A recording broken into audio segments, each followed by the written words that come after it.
ரமலான் மாதத்தில் நோன்பு திறக்கும்போது பேரீச்சம்பழம் முதலில் சாப்பிடுவது ஒரு அழகான சுன்னத் வழக்கம். நாள் முழுவதும் சாப்பிடாமல் இருந்த உடலுக்கு உடனடி ஆற்றல் தேவைப்படும் நேரம் அது. பேரீச்சம்பழத்தில் உள்ள இயற்கை சர்க்கரை உடனடியாக இரத்தத்தில் கலந்து உடலை புத்துணர்ச்சி பெறச் செய்கிறது. மேலும் இதில் உள்ள கார்போஹைட்ரேட்டுகள் மெதுவாக ஆற்றலை வெளியிடுவதால் நீண்ட நேரம் பலமாக இருக்க உதவுகிறது.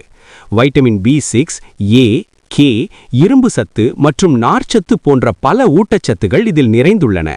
இது உடலுக்கு தேவையான சக்தியையும் ஆரோக்கியத்தையும் தருகிறது.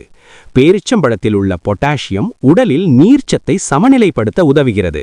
அதனால் தண்ணீருடன் சேர்த்து நோன்பு திறப்பது மிகச்சிறந்தது.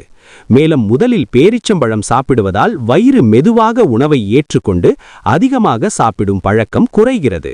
நார்ச்சத்து அதிகம் இருப்பதால் செரிமானமும் சீராக நடைபெறும்.